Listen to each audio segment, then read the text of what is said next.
Now, to present America's Future Lifetime Leadership Award to my wonderful friend Norman Lear, I have the pleasure, a very great pleasure, of introducing another one of my heroes, an ordained Baptist minister who learned politics from Lyndon Johnson in Texas and in the White House. He turned to the brilliant journalism that we all love and admire. He has evolved to become a true moral philosopher. Please welcome Bill Moyer.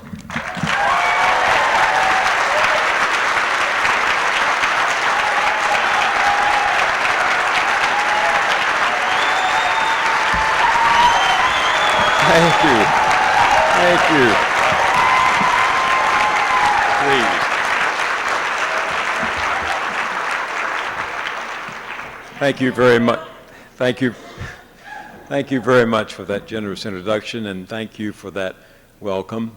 I'm here only because the first, second, and third choices wouldn't be here. Hickey and Borisaj called me and said, would you come introduce Norman, because our first three choices said no. I said, who was your first choice? And they said, Ann Coulter. She didn't feel she was down to the occasion, they said. Who was your second choice? Michael Savage. He has a broadcast on in the evening and he couldn't make it. How about Bill O'Reilly? Oh, we asked him, but he couldn't make it. Coming through the lobby tonight, the O'Reilly Factor crew came up to Judith and me, and I didn't recognize them at first. Bill often sends his puppies over to our apartment in New York to ambush me. No, I'm serious about that. Bill feels about journalism the way Bush does about war, and he sends other people to fight it for him. And so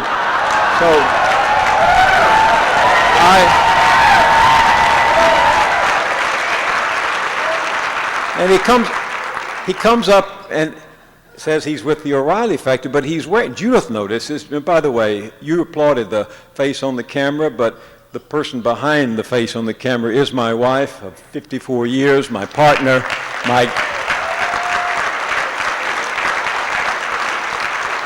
the executive editor and executive producer of everything we put on the air, Judith Davidson Moyers. She's there.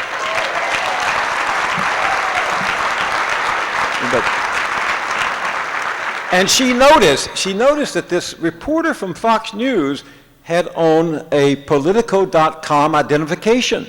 Seriously. He was here under false pretenses, and I don't know whether that was because he was ashamed of being here or whether he was on a subversive mission. You may have seen the story, I'm not making this up, in the newspaper this morning, in the Times, that Fox News is infected with bed bugs. It's the truth. And as I saw this reporter from Fox News wearing a Politico.com ID instead of an ID from Fox News, I thought, back to the Spanish strategy when they came to the New World. They couldn't outsmart the natives, so they had to infect them. And so I'm suspicious that that reporter from Fox News wearing a false ID is spreading things here tonight. So if Ben Bradley and Sally and the others start scratching, you know Roger Ailes has made himself felt. I was glad to be here because democracy in America is a story of narrow escapes, and we may be running out of luck. We keep telling ourselves that for all its shortcomings, the system works. But now all bets are off. Under the spell of force, money, deceit, and fear, the great American experience of creating a better future together has been subjugated to individual cunning in the pursuit of wealth and power, and to the ravenous claims of empire and its stuporous distractions. Many people sense the political impotence, the mass resignation that our friend, the populist historian Lawrence Goodwin, describes as believing in the dogma of democracy on a superficial public level, but not believing it privately.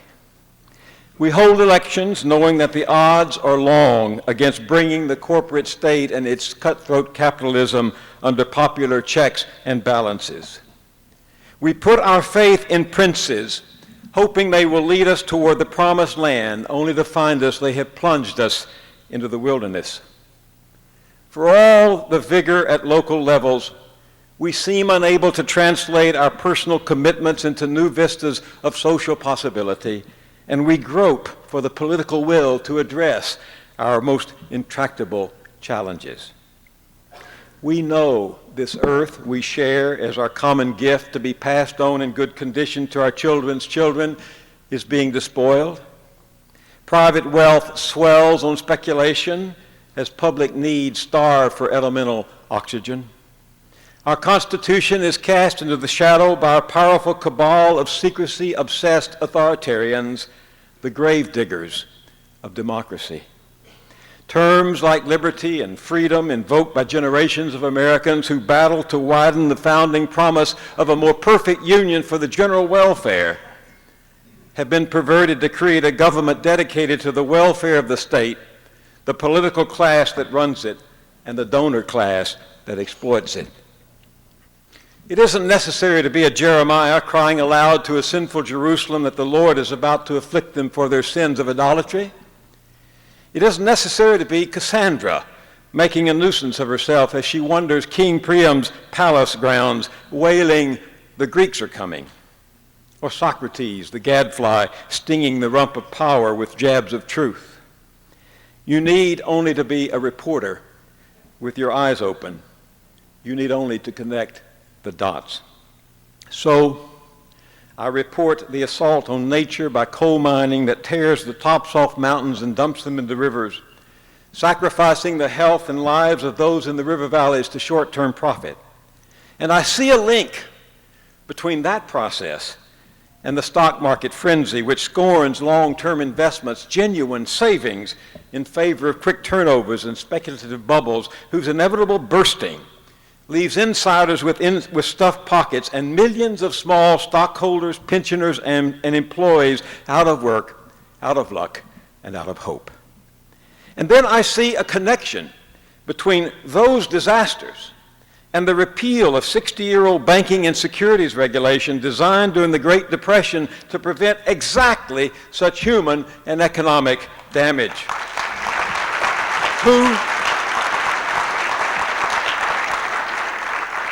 Who pushed for the removal of that firewall?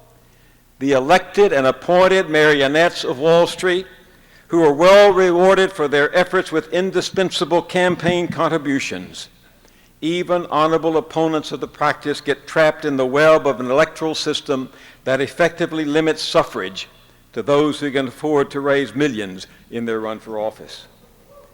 Then I draw a line to the statistics that show real wages lagging behind prices, the compensation of corporate barons soaring to heights unequaled anywhere among the industrialized democracies, the endless pairing of federal funds devoted to public schools, infrastructure, retraining workers, and health care for children. And I see the latter swept away, by which Americans of scant means but willing minds and hands could work and save their way upward.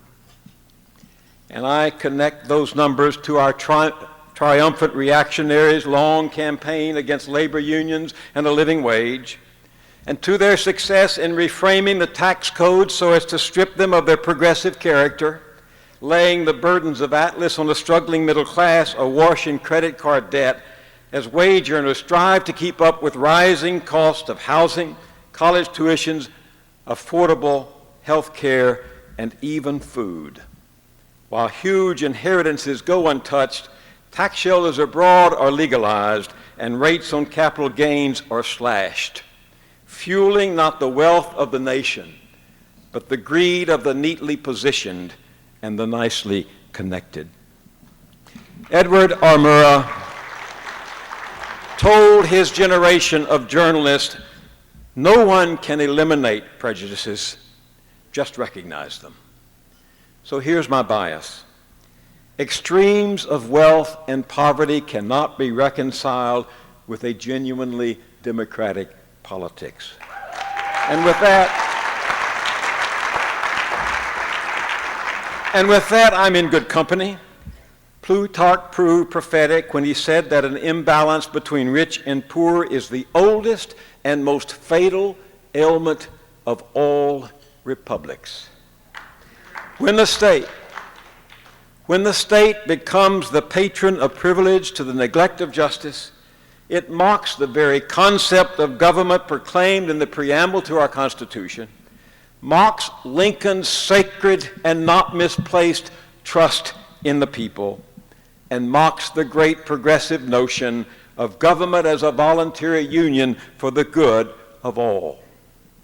In contrast, the philosophy popularized in the last quarter century that freedom simply means freedom to choose among competing brands of consumer goods, that taxes are an unfair theft from the pockets of the successful to reward the incompetent, and that the market will meet all human needs while government itself enshrines social Darwinism as public policy. This philosophy is as subversive as Benedict Arnold's betrayal of the revolution he had once served.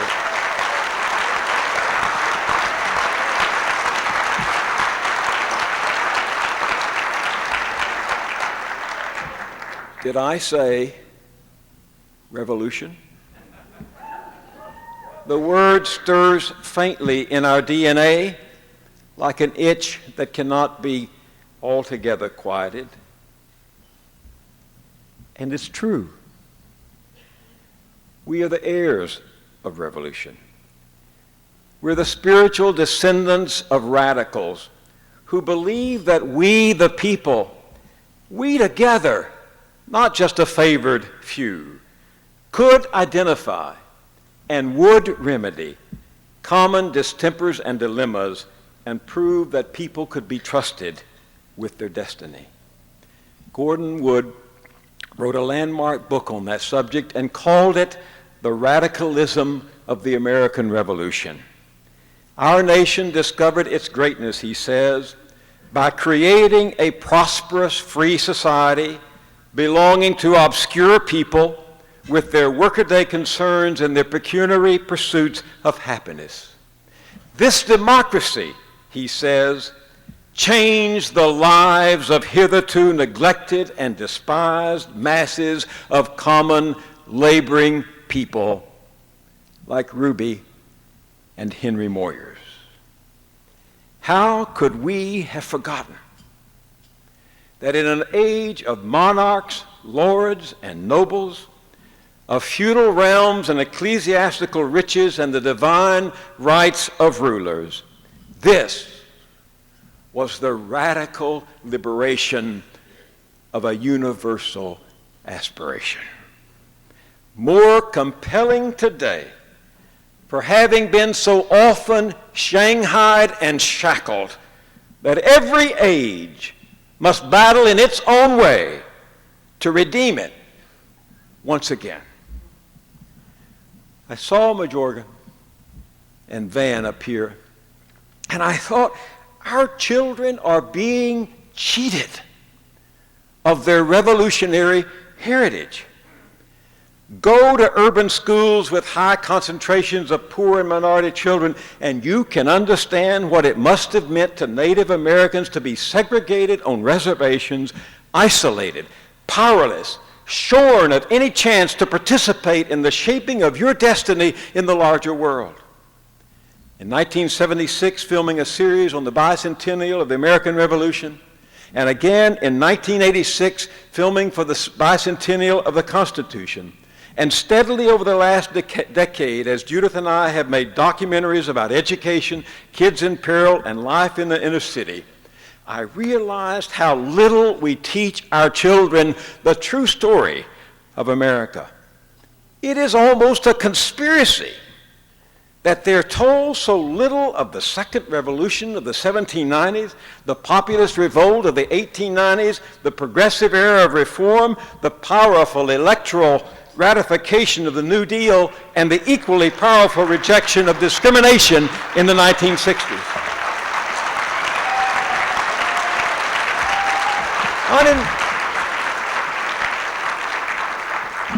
Uninformed of the knowledge of a vibrant past, their imaginations have been disenfranchised. They do not know that the whole course of our history can be seen as a long journey of different struggles to make democracy work and America more just, of farmers who fought back, of slaves who rose up, of women who would not be denied, and unwelcome immigrants who wouldn't go home, and exploited workers who against great odds claimed the revolution as their own and breathed new life into it. Who will tell these children that of the 26 amendments to the Constitution, one deals with the judiciary, one with prohibition, 3 with the presidency, and 20 with some extension of democracy? Who will tell them that they are written into the Declaration of Independence equal before the law as citizens and moral agents? And who will read them Thomas Wolfe? I believe, said Wolfe, that we are lost in America, but I believe that we shall be found. I think the true discovery of America, he wrote, is before us. I think the true fulfillment of our spirit, of our people, of our mighty and mortal land is yet to come. I think, he said, the true discovery of our democracy is still before us. The man I'm here to introduce has lived his life by that light. He thinks we can make the crooked ways straight and the world over again. So he's busy these days plotting the second Boston Tea Party. Norman Lear has been my friend for 30 years, my soul brother since the Big Bang. His humor has opened us to the kaleidoscope of our humanity. He has inspired us to do the best of things in the worst of times. He has mounted the barricades against theocrats and autocrats, and relentlessly he has fought to move America closer to the egalitarian values of democracy. And now he lives to rekindle the patriot dream. The patriot dream. Arlo Guthrie, remember? Arise, sweet destiny, time runs short. All of your patience has heard them retort, hear us now, for alone we can't seem to try to rekindle the patriot's dream. Can you hear the words being whispered all along the American stream?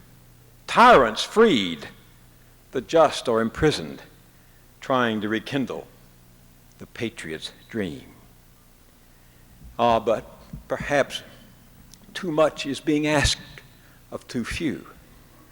You and your children with nothing to do, hear us now, for alone we can't seem to try to rekindle the patriot's dream. Living now here, but for fortune placed by fate's mysterious schemes, who would believe that we're the ones asked to rekindle the patriot's dreams?